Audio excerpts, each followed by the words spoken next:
Rome నగరం తగలబడుతూ ఉంటే Nero చక్రవర్తి ఫిడేలు వాయించాడా? ఈ ప్రశ్న అప్పట్లోనే కాదు, ఇప్పటికీ చరిత్రలోనే అతిపెద్ద హాట్ టాపిక్. ప్రపంచవ్యాప్తంగా నిత్యం ప్రతిపక్షాలు వారి కార్యకర్తలు ఉపయోగించే రెగ్యులర్ విమర్శ, పాలకుల నిర్లక్ష్యాన్ని, వారి స్పందనల లేమిని ఎత్తిచూపడానికి ఉపయోగించే ఈ ఉదాహరణను మనం తరచూ వింటూ ఉంటాం. కానీ రాజధాని రోమ్ తగలబడుతూ ఉంటే నీరో చక్రవర్తి స్పందించకుండా ఫిడేలు వాయిస్తూ ఆనందించాడా, లేక అది చరిత్రలో ఏర్పడిన అపోహేనా? ఇందులో వాస్తవం ఎంత? ఈ స్టోరీలో చూసేద్దాం. రోమ్ గురించి, రోమ్ సామ్రాజ్యం గురించి ఎవరినైనా అడిగితే డీటెయిల్స్ తెలియకపోయినా రోమన్ చక్రవర్తి నీరో ఫిడేలు వాయించే హాబీ గురించి టపీమని చెబుతూ ఉంటారు. పాలకులు లేదా అధికారులు సకాలంలో స్పందించకుండా నిర్లక్ష్యంగా వ్యవహరించిన సందర్భం ఎదురైన ప్రతిసారి రోమ్ తగలబడుతూ ఉంటే నీరో చక్రవర్తి హాయిగా ప్రశాంతంగా ఫిడేలు వాయించినట్లు వ్యవహరిస్తూ ఉంటారని తీవ్ర అసహనం వ్యక్తం చేయడం సర్వసాధారణం. నిజంగా చరిత్ర పుటల్ని తిరగేస్తే రోమ్ నగరానికి చక్రవర్తి నీరో కావాలనే నిప్పు పెట్టించారనే ఆరోపణలు కూడా చరిత్ర పుటల్లో మనకి కనిపిస్తూ ఉంటాయి. అసలు ఎవరి నీరో? సువిశాల రోమ్ సామ్రాజ్యానికి ఎప్పుడు చక్రవర్తి అయ్యాడు? ఎలా పాలించేవాడు? ప్రజల్ని పట్టించుకోకుండా విందు వినోదాల్లో మునిగి తేలేవాడా? ఆయనపై వచ్చిన ఆరోపణల్లో నిజమెంత? చరిత్ర మూలాల్లోకి వెళ్ళి పరిశోధించి చూసా నీరో చక్రవర్తి జీవితం, పరిపాలన గురించి ఎన్నో రకరకాల కథనాలు, కొన్ని ఆసక్తికరమైన ఘటనలు కనిపిస్తూ ఉన్నాయి. నీరో రోమ్ చరిత్రలో అత్యంత క్రూర చక్రవర్తుల్లో ఒకరు. కేవలం 16 ఏళ్ల వయసులోనే సింహాసనం అధిష్ఠించాడు నీరో. క్రీస్తు శకం 54లో తన తల్లి అగ్రిపీనా రాజ్మహల్లో కుట్రలు చేసి రాజకుటుంబంలో చిచ్చుబెట్టి కలహాలు సృష్టించి కుయుక్తులన్నీ పన్ని సింహాసనం మీద తన కుమారుణ్ణి కూర్చోబెట్టింది. నీరో చక్రవర్తిగా పట్టాభిషేకం జరుపుకున్న సమయంలో రోమ్ సామ్రాజ్యం స్పెయిన్ నుంచి మొదలుకుని తూర్పున సిరియా, ఉత్తరాన బ్రిటన్ వరకు వ్యాపించింది. మహాసామ్రాజ్యంలా విలసిల్లేది.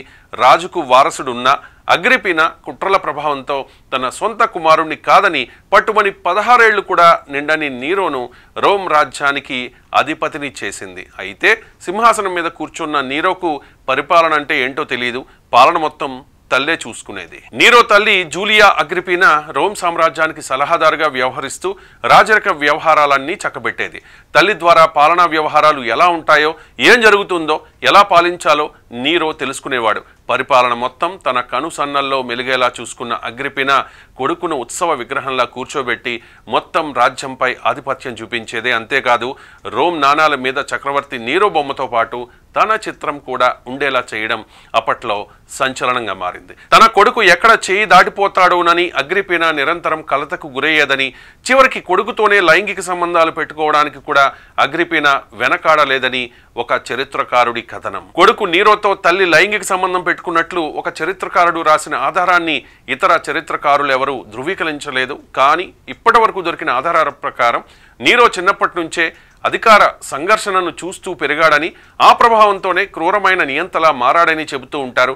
చక్రవర్తిగా పట్టాభిషేకం జరిగిన 5 ఏళ్ల తర్వాత తన 21వ ఏట నీరో తన తల్లి అగ్రిపీనాను హత్య చేయించాడు. ఎందుకంటే ప్రతి విషయంలోనూ తల్లి తనను ఉత్సవ విగ్రహంలా మార్చేయడంతో విసిగిపోయిన నీరో తల్లి అగ్రిపీనానే హత్య చేయమని ఆదేశాలు ఇచ్చాడని చెబుతూ ఉంటారు. తనను చంపడానికి నీరో సైనికుల్ని పంపినట్లు గుర్తించిన అగ్రిపీనా తన కడుపును చూపిస్తూ, ఇందులో నీరో వారసుడే పెరుగుతూ ఉన్నాడు, ముందు నా కడుపులో పెరుగుతూ ఉన్న నీరో వారసుడిని కత్తితో పొడవండి, తర్వాత తనను చంపమని కోరినట్లు ఒక కథనం ప్రచారంలో ఉంది. చావు నుంచి తప్పించుకునేందుకు అగ్రిపీనా చెప్పిన అబద్ధమని పలువురు చరిత్రకారులు చెబుతూ ఉంటారు. రోమ్ సామ్రాజ్యాన్ని ఏలిన 2వ చక్రవర్తి టిబెరియస్ నీరో నానమ్మను జైల్లో బంధించారు. 3వ రాజు అధికారం చేపట్టాక నీరో తల్లిని ఏకంగా దేశ బహిష్కరణ శిక్ష విధించి దేశం నుంచే తరిమేశారు. 4వ చక్రవర్తి క్లాడియస్ అధికారంలోకి వచ్చే వరకు ఆమె దేశం వెలుపలే వేచి ఉంది. క్రీస్తు శకం 41 నుంచి క్రీస్తు శకం 54 వరకు దాదాపు 13 ఏళ్ల పాటు రోమ్ను పాలించిన 4వ చక్రవర్తి క్లాడియస్ తన పాలన చివరి రోజుల్లో భార్యలపై ఎక్కువగా ఆధారపడ్డారని చెబుతూ ఉంటారు. చక్రవర్తిగా పట్టాభిషేకం జరిగిన తొలి 5 ఏళ్ల పాటు నీరో ప్రజారంజకంగా పాలించడానికే ప్రాధాన్యత ఇచ్చేవాడు. కానీ ఒకవైపు తల్లి అగ్రిపీనా, మరోవైపు భార్య ఆక్టేవియాల పరస్పర విరుద్ధ వైఖరితో నలిగిపోయి విసిగిపోయి నీరో క్రూరంగా ప్రవర్తించడం మొదలుపెట్టాడు. చివరకు తన భార్య ఆక్టేవియా తప్పు చేసిందని ఆగ్రహించి రాజ్య బహిష్కరణ చేసేశాడు. ఆమె రాజ్మహల్ నుంచి వెళ్లిన తర్వాత రాజు కుటుంబంలోని కొందరు మరింత విద్వేషాలు రెచ్చగొట్టారు. దీంతో కోపం పట్టలేకపోయిన నీరో తన భార్య ఆక్టేవియా ఏ దేశంలో తలదాచుకుందో, ఎక్కడుందో వెతికి పట్టుకుని చంపమని ఆదేశాలు ఇచ్చాడు. తర్వాత తన రాజమహల్లో తన మనసెరిగి ప్రవర్తించిన పోపియా అనే అందగత్తెకు దగ్గరైపోయాడు. పోపియాను ఇష్టపడి పెళ్లి చేసుకుని కొద్ది రోజులు ఆనందంగా గడిపిన నీరో చక్రవర్తి ఒకరోజు తన భార్య పోపియాపై ఆగ్రహావేశాలతో ఊగిపోయాడు. ఏం జరిగిందోనని రాజకుటుంబం ఆరా తీయకముందే గర్భంతో ఉన్న పోపియాను చంపేయమని ఆదేశించడం రాజకుటుంబంలోనే కలకలం రేపింది. ఈ ఘటనల్ని బట్టి చూస్తే నీరో ఎంత కోపిష్టో, ఆవేశం వస్తే తమ భేదాలు చూడడని అర్థమవుతుంది. అలాగని పాలన మొత్తం క్రూరంగా సాగిందని చెప్పడానికి లేదు. వ్యక్తిగత వైవాహిక జీవితంలోని అసంతృప్తి ప్రభావంతోనే నీరో క్రూరంగా మారిపోయాడు. చక్రవర్తి కాబట్టి తనకు ఎవరు ఎదురు చెప్పేవారు లేక నీరో అలా తయారయ్యాడని చెబుతూ ఉంటారు. అయితే అప్పట్లో రోమ్ సామ్రాజ్యంలో పరిపాలనాపరమైన సలహాలు ఇచ్చేందుకు రాజగురువు లాంటి సెనేట్ అనే ఒక అత్యున్నత సంస్థ ఉండేది. చక్రవర్తి నీరో రోమన్ సామ్రాజ్యాధిపతి అయ్యాక గతంలో సెనేట్కు ఉన్న సర్వాధికారాలు తిరిగి అప్పగించాడు. అంతేకాదు తన వ్యక్తిగత సిబ్బందికి, తన సెక్యూరిటీ చూసే సైనికులకు ఏ లోటు రాకుండా చూసుకునేవాడు నీరో చక్రవర్తి. పరిపాలనపై అవగాహన పెరిగిన తర్వాత తనకిష్టమైన క్రీడా పోటీలు, వేడుకలను ప్రజలు కూడా చూసి ఆనందించాలని చెప్పేవాడు. ఆయనే స్వయంగా ప్రజల్లోకి వెళ్లి ఆట పాటలు నాటకాల్లో పాల్గొని ఆనందించేవాడు నీరో. చక్రవర్తి నీరో ఉత్సాహం, తమతో కలిసి సరదాగా చప్పట్లు కొడుతూ ఆనందించే అలవాటుతో ప్రజల్లో కూడా ఆదరణ పెరిగింది. పాలనలో భాగంగా కొన్ని క్రూరమైన నిర్ణయాలు, తప్పు చేసిన వారిని దారుణంగా హింసించే శిక్షలు విధించడం వల్ల నీరో చక్రవర్తి సాధించిన ఎన్నో విజయాలు మరుగున పడిపోయాయి. నీరోకు ప్రజల్లో ఆదరణ ఎలా ఉందో చెప్పడానికి ఎన్నో ఎగ్జాంపుల్స్ ఉన్నాయి. క్రీస్తు శకం 54లో గ్రీకుల మాదిరిగానే రోమ్లో పెద్ద ఎత్తున క్రీడా పోటీలు నిర్వహించాడు. తన మాదిరిగానే ప్రజలకు ఆట విడుపుగా ఆనందంగా గడపడానికి క్రీడా పోటీలు, నాటకాలు, సర్కస్ ప్రదర్శనలే కాదు ఇంకా ఏం చేయాలో చెప్పమని రాజదర్బార్లో తరచూ చర్చించేవాడు. ఈ అలవాటును చూసి నీరోను జనం మంచి చక్రవర్తిగా ఆదరించేవారని మాథ్యూ అనే చరిత్రకారుడి పరిశోధనలో తేలింది.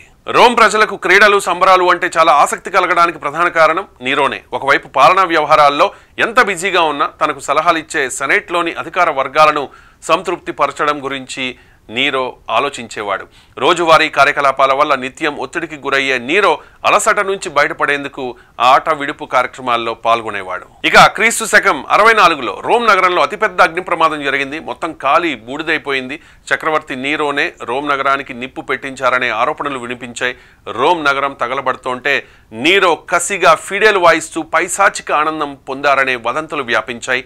అంతేకాదు చక్రవర్తి నీరోనే స్వయంగా రోమ్ నగరానికి నిప్పు పెట్టించారని, తగలబడ్డాక కొత్త నగరాన్ని నిర్మిద్దామని సన్నిహితులతో చెప్పినట్లు 2 చారిత్రక ఆధారాలున్నాయని బ్రిటన్లోని Saint Johne's college university professor Matthew తన పరిశోధనల్లో బయటపెట్టాడు. 2వ శతాబ్ద కాలంలో 2 చరిత్రకారులు ఈ అభియోగాలను ధృవీకరించారని ఆధారాలు చూపించాడు. రోమ్ నగరం తగలబడుతుంటే ప్రత్యేక దుస్తులు ధరించి నీరో ఫిడేలు లాంటి వాయిద్యం వాయించేవాడు. ఎందుకంటే ఫిడేలు 7వ శతాబ్దం కాలంలో ఆవిష్కరించారు కాబట్టి నీరో వాయించింది లైర్, ఫిడేలు మాత్రం కాదని ప్రొఫెసర్ మాథ్యూ వివరించారు. రోమ్ నగరం తగలబడ్డాక విచారణ చేసిన చక్రవర్తి నీరో నిప్పు పెట్టింది క్రైస్తవులు అని ప్రకటించాడు. మైనారిటీలైన క్రైస్తవులపై ఎలాంటి ఆరోపణలు చేసినా అప్పట్లో ప్రజలు సులభంగా నమ్మేవారు. తనపై అపవాదు రాకుండా క్రైస్తవులపై నెట్టేశాడు నీరో. అగ్ని ప్రమాదం సృష్టించి రోమ్ నగరాన్ని తగలబెట్టారనే అభియోగంతో కొందరు మైనారిటీలను బహిరంగంగా ఉరితీయించాడు. మరికొందరిని తోడేళ్లకు ఆహారంగా వేసేవాడు. ఇంకొందరిని సజీవ మంటల్లో వేసి సజీవ దహనం చేసేవాడు. నీరో అమలు చేసిన ఈ విచిత్రమైన శిక్షల్ని ప్రజలు భారీగా గుమిగూడి చూసేవారు. నీరో చక్రవర్తి హయాంలో ఫిడేల్ లేదు. అప్పట్లో లైర్ అందుబాటులో ఉండేది. లైర్ వాయించడం నీరోకు చిన్ననాటి నుంచే సరదా. అందుకే చక్రవర్తి అయినా కూడా వీలు చిక్కినప్పుడల్లా లైర్ వాయిస్తూ పాటలు పాడేవాడు. నాటకాల ప్రదర్శనలు, క్రీడా పోటీలను చూడడం కూడా నీరోకు చాలా ఇష్టం. కొన్ని నాటకాల్లో నీరో స్వయంగా స్టేజీపై నటించేవాడు. సింహాసనంపై కూర్చుని పాలించే నీరో చక్రవర్తి వ్యక్తిగత అలవాట్లు, అభిరుచులు రాజ్మహల్ దాటి బయటకు వెళ్లడం సెనేట్ దృష్టిలో ప్రజా వ్యతిరేకం. సెనేట్ సభ్యులు నీరోకు ఈ విషయం స్వయంగా తెలియచేసిన నీరో ఎప్పుడూ పట్టించుకోలేదు. ఒకసారి గ్రీస్ దేశంలో నాటక పోటీలు జరుగుతున్నాయన్న విషయం తెలుసుకున్న నీరో గ్రీస్ దేశానికి వెళ్లి నాటక పోటీలను చూసి ఆనందించడంతో సరిపెట్టుకోలేదు. స్వయంగా నాటక పోటీల్లో పాల్గొన్న విషయం రోమ్ సామ్రాజ్యంలో సంచలనం రేపింది.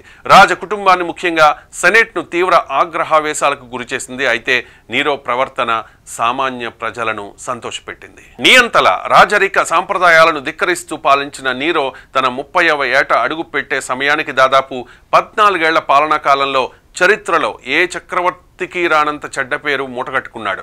చక్రవర్తిని అజమాయిషీ చేసే అధికారాలు సెనేట్కు ఉండేవి. కొందరు మేధావులతో ఏర్పాటు చేసిన రాజగురువు లాంటి వ్యవస్థ సెనేట్. రాజగురువు ఆదేశాలను చక్రవర్తి ధిక్కరిస్తే సింహాసనం నుంచి దిగిపోవాల్సిందే. ఈ విషయం తెలిసినా కూడా నీరో చక్రవర్తి సెనేట్ను లెక్క చేసేవాడు కాదు. చివరకు ఒకరోజు సెనేట్ నీరో చక్రవర్తిని అదుపులో పెట్టమని సైన్యాధిపతికి ఆదేశాలు ఇచ్చింది. తాము చెప్పినా కూడా నీరో చక్రవర్తి వినే పరిస్థితి లేదని, మీ ఆదేశాలు అమలు చేయలేనని సెనేట్ ముందు నిస్సహాయత వ్యక్తం చేశారు. దీంతో సెనేట్ విసిగిపోయింది. రాజపరివారంలోని ముఖ్యులతో చర్చించి నీరోను ప్రజాశత్రువుగా ప్రకటించారు. చక్రవర్తి నీరో ఎక్కడున్నా, ఏ పరిస్థితుల్లో ఉన్నా చంపేయమని ఆదేశాలు జారీ చేశారు. సెనేట్ ఆదేశాలతో నీరోను చంపడానికి సైనికులు బయలుదేరారు. విషయం తెలుసుకున్న నీరో చీకట్లోకి పారిపోయాడు. రాజధాని రోమ్ నగరం వెలుపల ఒక మహల్లో దాక్కున్నాడు. కానీ ఎన్నాళ్లు దాక్కుని బతకాలని వైరాగ్యంతో ఆత్మహత్య చేసుకున్నాడు. ఆత్మహత్యకు పాల్పడే సమయంలో నీరో క్వాలిస్ ఆర్టిఫెక్స్ పెరియా అని చెప్పినట్లు చరిత్రకారులు చెబుతారు. ఈ మాటలకు ద్వంద్వార్థాలు కనిపిస్తూ ఉంటాయి. ఎక్కువ మంది చరిత్రకారుల అభిప్రాయం ప్రకారం మరణంలో నీరో చివరి మాటలకు అర్థం, నేనొక కళాకారుణ్ణే, నాతో పాటు నాలో కళాకారుడు కూడా లోకం విడిచి వెళ్ళిపోతూ ఉన్నాడు, నేను భూమిపైకి వచ్చిన ఒక వ్యాపారిలా వెళ్ళిపోతూ ఉన్నా అని నీరో చెప్పాడు. అయితే నీరో చక్రవర్తి చివరి మాటలు చరిత్రలో నాటకీయతతో మిగిలిపోయాయి.